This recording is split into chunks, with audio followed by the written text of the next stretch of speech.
ငါပါဆမကကိုကကျတော့တင်ချစာတင်ချပါတာရက်ကိုတင်ယူနေပါတယ်ပေါ့နော်တင်ချပါတဲ့ရက်ကိုတင်ယူနေပါတယ်လူတိုင်းကတင်ရင်တက်ပါတယ်နော်တော်တမ်းမဆိုင်ပါဘူးနော်လူတိုင်းတင်ရင်တက်ပါတယ်စိတ်ဝင်စားရပါတယ်ဆိုတင်ချလေးလာရအောင်နော်တင်ချမှာပါလဲဆိုတော့ EA တွေကကိုအမြဲတင်ပေးသွားတယ် EA တွေကိုအမြဲတင်ပေးတာဆိုတော့ EA နမူနာကိုဘောကိုနမူနာယူပါနော် EA ကိုစံပြနမူနာယူပါနော် EA လို့မမှားစေနဲ့နော် EA မှန်ရင်လည်းမှန်ပါစေ EA မှားရင်လည်း EA လို့မမှားစေနဲ့ပေါ့နော် so anyway writing and solving one step equation နော် equation ဆိုတာနှစ်ဖက်နှစ်ရှမ်းအဖြေတူတဲ့အရာဖြစ်တယ်နော် equation နော်သင်ချာစိတ်ဝင်စားတဲ့လူဝင်လာခဲ့ပါဆိုတော့ဘယ်လိုမှောက်မယ်လို့နော် equation is statement to expression not equal နော်ဒီနှစ်ဖက်နှစ်ရှမ်းအဖြေကတူတဲ့ဟာကိုပြောတာ key idea so EA တွေကိုနမူနာယူဘဝမှာ EA ကိုနမူနာယူပါ so သွားမယ်3နဲ့5နဲ့ပေါင်းရင်ဘယ်လောက်ရ8ရဘောပြင်ကြည့်ပါနော်3နဲ့5နဲ့ပေါင်းရင်8ရတယ်4နဲ့2နဲ့ပေါင်းရင်8ရတယ်ဆိုတော့နှစ်ဖက်နှစ်ရှမ်းကအဖြေတူတယ်ဒါကို equation လို့ခေါ်လို့ရတယ်ဆိုတော့ဘောပြင်နဲ့ချစ်ထားတာဘာဖြစ်ဆိုတော့ဒီအပြာရောင်ခက်ခဲဆိုရင်ဇမမျက်စိလဲတယ်လေဒါကြောင့်ဘောပြင်နဲ့ချစ်လိုက်တယ်မှန်လဲမှန်လို့ဘောပြင်နဲ့ချစ်ပေးလိုက်တယ် okay so 30ရက်ကတိတ်ကိုနှုတ်ရင်ဘယ်လောက်ရလဲ9ရတယ်နော်3အပေါ်2ကျတော့လေ3နှစ်ခါလို့ပြောရတယ်နော်3လေးဘယ်လောက်ရ3လေး6မဟုတ်ပါဘူးနော်3လေး9အဖြစ်တစ်ခုကတူတယ်နော်တူတော့ဘာဖြစ်လဲ equation ဖြစ်တယ် okay အမှတ်ချစ်ပေးလိုက်ပါ so နောက်တစ်ခု3အပေါင်း4 green ထဲက3နဲ့4နဲ့ပေါင်းရင်ဘယ်လောက်ရ9နော်ဒါမှမဟုတ်3နဲ့4နဲ့ပေါင်းရင်9ရတယ်ပြီးတော့9 green ရဲ့အရှိမဆိုတော့ green ပိတ်ထားရဲဆိုတော့ green ရဲ့ရှေ့ဆိုတော့သူတို့ဒီ green ထဲဟာနဲ့အပြင်ကဟာနဲ့မြှောက်ထားတယ်လို့အဓိပ္ပာယ်ရတယ်နော်ဆိုတော့လေ9 3လေး15လေးရတယ်9 4လေး20လေးရတယ်ဒါမှမဟုတ်3နဲ့9နဲ့အရင်ပေါင်းကြည့်ပါနော်ဒီလိုမျိုးပေါင်းတာကောင်းတယ်ဆရာမလည်းဒီဘက်မှာတော်တော်မှားရတယ်ကွာ3နဲ့4နဲ့ပေါင်းရင်9ရတယ်5 6လေး35 9လေး35အဖြစ်35ရတယ် equation တစ်ဖက်မှာ35ရှိပြီသား35ဆိုတော့နော်35အဖြစ်တူလားတူတယ်နော်ဒါဆိုတော့ဘာဖြစ်လဲ equation ဖြစ်တယ်နော် equation ဆိုညီတူညီမျှတယ်ကွာအမှတ်ချစ်ပေးလိုက်ပါ so ဘဝမှာ E8 တွေကြည့်ပါ E8 မှားရင် E8 လို့မမှားအောင်တင်ယူပါ so သွားမယ်နော်4နဲ့အပေါင်းဒါကြတော့ H ပေါ့နော်အမြောင်းဟုတ် H 4အပေါင်း H ဒါကြတော့7နော်ညီမျှခြင်းရဲ့ဘေးနားမှာ7ရှိတယ်ဒီဟာကိုငါတို့တွေကဖြည့်ရှင်းမှာကွာဖြည့်ရှင်းမှာဆိုတော့ဒါ4ကကြတော့အပေါင်း4ဖြစ်တယ်ဆိုတော့ညီမျှခြင်းရဲ့ဒီဘက်ရောက်ရင်အနှုတ်ဖြစ်သွားတာကွာ so 7ထဲ4ကိုနှုတ်ရင်ဘယ်လောက်ရလဲ4ရ7ထဲဥပမာ30ထဲ4ကိုနှုတ်6တင်းနဲ့ပါ9 okay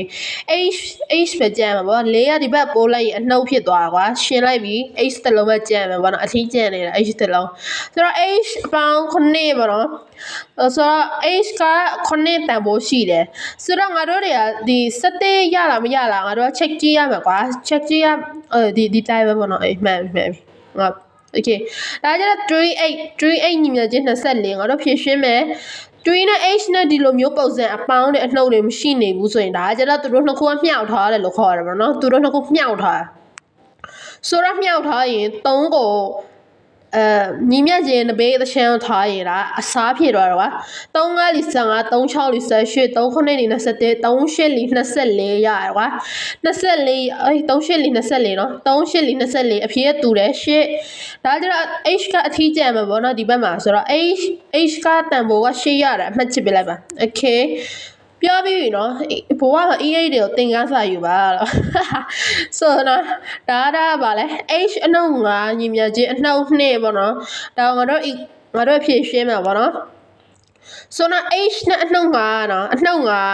5ဆိုတော့လေဟိုဘက်ရောက်အပေါင်းဖြစ်သွားကွာအပေါင်းနဲ့နှုံးနဲ့ဆိုရင်အနှုတ်ဖြစ်သွားတယ်ကွာဆိုတော့နှုတ်ရမယ်ပေါ့အပေါင်းနဲ့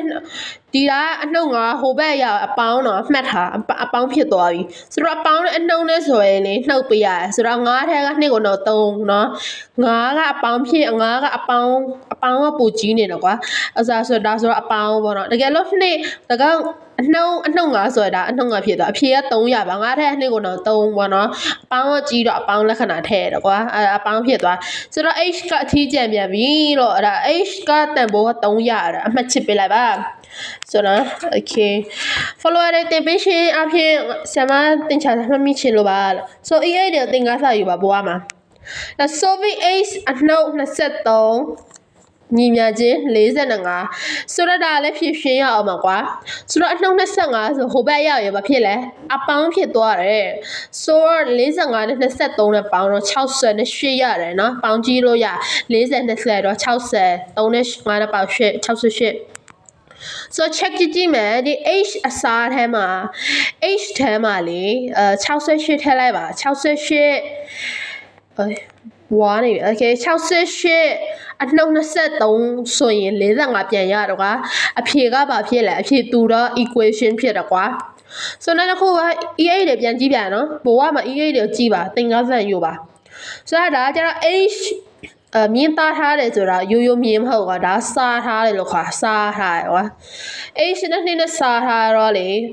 ညီမချင်းရဲ့တစ်ဖက်တစ်ချမ်းရောက်ရင်အမြောက်ဖြစ်သွားကွာဆိုတော့နှစ်ကိုပို့မယ်ကွာနိုင်ငံ6ကိုပို့မယ်နှစ်ကိုနိုင်ငံ6ကိုပို့မယ်ကွာဆိုတော့16နဲ့နှစ်နဲ့မြောက်တော့ဘယ်လောက်ရ34เนาะမြောက်ကြည့်လို့ရမယုံရင်မြောက်ကြည့်လို့ရနော်ဆိုတော့နော်55 30နဲ့ပါလေ34ဆိုတော့ h ကအထီးကျန်ပြန်ပြီဆိုတော့ငါတို့ check in လုပ်ရမယ်အဖြေတူလားမတူလားဆိုတော့ h ကို34ထားပြ2နဲ့ပြန်စား2တက်လီ2ခုနဲ့လေ16ဆိုတော့ဒီလောက်ခဏနေဗီဒီယိုပြန်လုပ်ပေးမယ်